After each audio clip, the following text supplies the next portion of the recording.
Hello दोस्तों, my simple guide channel पर एक नई वीडियो के साथ आपका फिर से स्वागत है। आज की इस वीडियो में हम बात करेंगे कि पैसों की जरूरत पड़ने पर आप अपने पीएफ अकाउंट से पेंशन और ब्याज के पैसे के साथ पूरा पीएफ का पैसा कैसे निकाल सकते हैं, यानी कि अपने पीएफ अकाउंट से पीएफ का पूरा बैलेंस कैसे निकाल सकते हैं, उसका एकदम latest step by step online process आगे इस वीडियो में मैं आपको बताने वाला हूँ।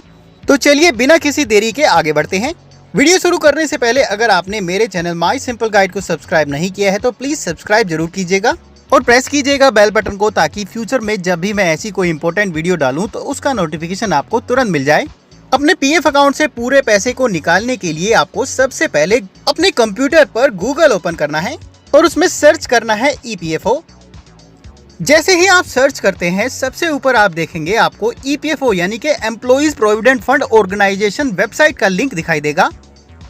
उस लिंक पर क्लिक करके आपको वेबसाइट को ओपन कर लेना है। जैसे ही आप वेबसाइट ओपन करेंगे कुछ इस तरह से आपको स्क्रीन दिखाई देगी। यहाँ पर राइट हैंड साइड में आप देखेंगे आपको कुछ ऑप्शंस दिखाई देंगे।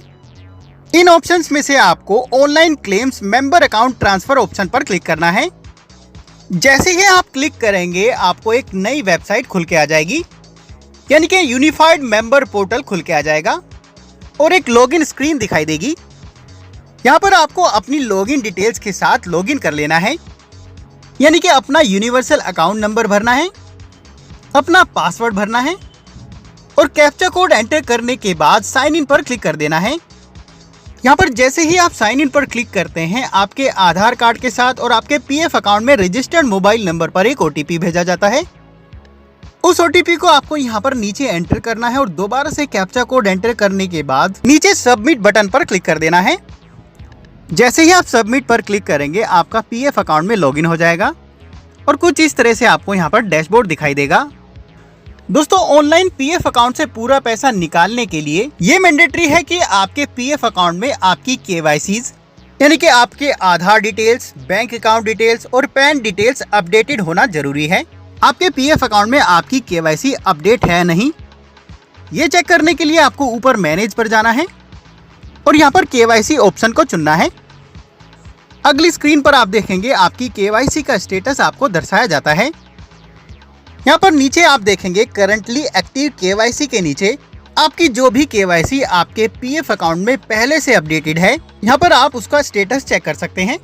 अगर आपको यहाँ पर करंटली एक्टिव केवाईसी के नीचे बैंक, आधार या फिर पैन केवाईसी के स्टेटस में ग्रीन कलर में अप्रूव्ड या फिर वेरीफाइड लिखा है तो इसका मतलब है कि वो केवाईसी आपके पीएफ अकाउंट में ऑलरेडी अपडेटेड है। यहाँ पर अगर आपकी कोई भी केवाईसी इनकम्प्लीट है तो पहले आपको उस केवाईसी को कंप्लीट कराना होगा।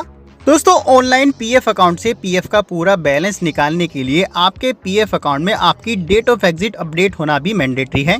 ईपीएफओ रूल्स के मुताबिक आप अपने पीएफ अकाउंट से पीएफ का पूरा बैलेंस यानी कि पीएफ प्लस पेंशन प्लस ब्याज का पैसा तभी निकाल सकते हैं अगर आपकी नौकरी चली गई है और आप 2 महीने से ज्यादा अनएम्प्लॉयड हैं। इस केस में आपको नौकरी छोड़ने के बाद आपके एम्प्लॉयर द्वारा जो भी कंट्रीब्यूशन लास्ट जमा किया गया है उसके 60 दिनों के बाद अपनी डेट ऑफ एग्जिट को अपडेट करना होगा। उसके बाद ही आप अपने पीएफ अकाउंट से पूरा पैसा निकालने के लिए ऑनलाइन अप्लाई कर पाएंगे। इसके अलावा अगर आपने एक से ज्यादा कंपनीज में काम किया है तो पहले आपको पुराने सभी पीएफ अकाउंट का बैलेंस अपने करंट पीएफ अकाउंट में ट्रांसफर कर लेना चाहिए और ये भी चेक कर लेना जरूरी है कि आपके पीएफ अकाउंट की बेसिक डिटेल्स में और आपके केवाईसी डॉक्यूमेंट में कोई मिसमैच तो नहीं है। अगर आपके केवाईसी डॉक्यूमेंट में और आपकी पीएफ अकाउंट की डिटेल्स में कोई भी मिसमैच है, जैसे कि नाम, father name, date of birth में कोई भी मिसमैच है, तो आपका क्लेम ईपीएफओ द्वारा रिजेक्ट कर दिया जाएगा। तो ये सारी चीज़ें चेक करने के बाद अपने पीएफ अकाउंट से पूरा बैलेंस निकालने के लिए अप्लाई करने के लिए आपको ऊपर ऑनलाइन सर्विसेज पर जाना है और क्लेम ऑप्शन को चुनना है।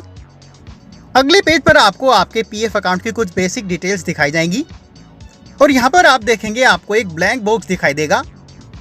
यहाँ पर आपको अपनी केवाईसी में अपडेट किए गए बैंक अकाउंट नंबर को फिलअप करना है और बैंक अकाउंट नंबर फिलअप करने के बाद आपको यहाँ पर वेरीफाई पर क्लिक करना है। उसके बाद आपके सामने एक मैसेज आएगा, यहाँ पर यस पर क्लिक करना है।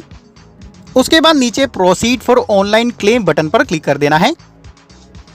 अगले पेज पर I want to apply for, यहाँ पर आपको अपने क्लेम फॉर्म को चुनना है।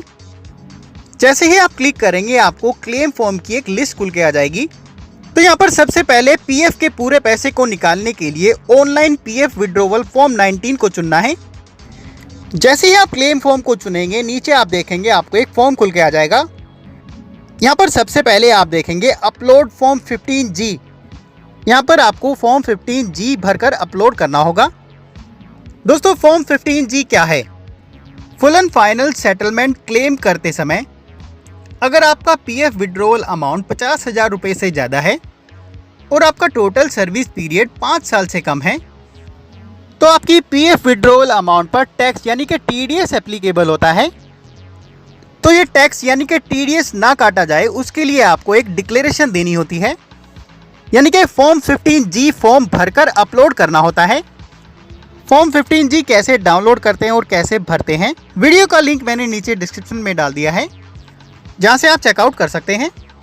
उसके बाद नीचे आपको अपने आधार कार्ड के अकॉर्डिंग अपने कंप्लीट एड्रेस को भरना है। अपने कंप्लीट एड्रेस को भरने के बाद नीचे आप देखेंगे upload scan copy of cheque oblique passbook, यहाँ पर आपको आपके उस बैंक के चेक की कॉपी या फिर पासबुक की कॉपी को अपलोड करना है जो आपने केवाईसी में अपडेट कराया है।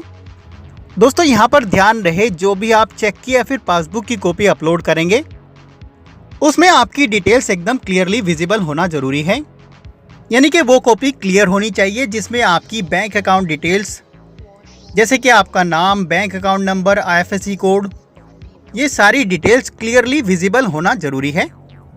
अगर ये कॉपी क्लियर नहीं है तो आपका क्लेम ईपीएफओ द्वारा रिजेक्ट किया जा सकता है। उसके बाद नीचे इनके डिस्क्लेमर को यहाँ पर एक्सेप्ट करना है और लेफ्ट हैंड साइड में चेक बॉक्स पर क्लिक करना है। उसके बाद नीचे गेट आधार ओटीपी बटन पर क्लिक करना है। जैसे ही आप क्लिक करते हैं आपके आधार कार्ड के साथ रजिस्टर्ड मोबाइल नंबर पर एक ओटीपी प्राप्त होगा। उस ओटीपी को आपको नीचे यहाँ पर ब्लैंक बॉक्स में भरना है। उसके बाद नीचे validate OTP and submit claim form पर क्लिक कर देना है। जैसे ही आप क्लिक करेंगे आपका PF withdrawal claim form submit हो जाएगा और नीचे आप देखेंगे आपको कुछ इस तरह से एक मैसेज दिखाई देगा, OTP has been verified, eKYC updated and PF final withdrawal claim form submitted successfully on unified portal। उसके बाद अगर आप क्लेम एप्लीकेशन की एक्नॉलेजमेंट को डाउनलोड करना चाहते हैं तो नीचे क्लिक हियर पर क्लिक करना है। उसके बाद पेंशन के पूरे पैसे को निकालने के लिए आपको दोबारा से ऑनलाइन सर्विसेज पर जाना है और क्लेम ऑप्शन को चुनना है। उसके बाद दोबारा से अपने बैंक अकाउंट नंबर को यहाँ पर वेरीफाई करना है और नीचे प्रोसीड फॉर ऑनलाइन क्लेम पर क्लिक करना है।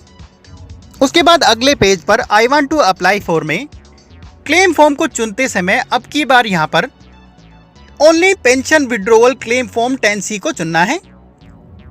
उसके बाद नीचे अगेन अपने आधार कार्ड के अकॉर्डिंग अपने कंप्लीट एड्रेस को भरना है। उसके बाद दोबारा से पीएफ अकाउंट की केवाईसी में अपडेटेड बैंक की चेक की कॉपी या फिर पासबुक की कॉपी को अपलोड करना है। नीचे दोबारा से इनके डिस्क्लेमर को यहाँ पर एक्सेप्ट करना है और गेट आधार ओटीपी बटन पर क्लिक कर देना है। क्लिक करते ही दोबारा से आपके आधार कार्ड के साथ रजिस्टर्ड मोबाइल नंबर पर एक ओटीपी प्राप्त होगा। ओटीपी को आपको एंटर ओटीपी के सामने ब्लैंक बॉक्स में भरना है और उसके बाद नीचे validate OTP and submit claim form पर क्लिक कर देना है। क्लिक करते ही आपका पेंशन विड्रॉवल क्लेम फॉर्म भी सबमिट हो जाता है।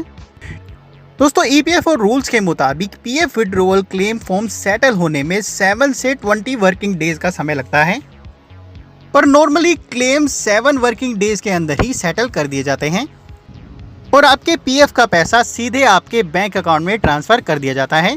क्लेम फॉर्म सबमिट करने के बाद अगर आप उसका स्टेटस चेक करना चाहते हैं तो आपको दोबारा से ऑनलाइन सर्विसेज पर जाना है और क्लिक करना है ट्रैक क्लेम स्टेटस पर, जहां से आप अपने पीएफ विड्रॉवल क्लेम का स्टेटस चेक कर सकते हैं। तो दोस्तों इस तरीके से आप अपने पीएफ अकाउंट से पूरा का पूरा बैलेंस निकाल सकते हैं।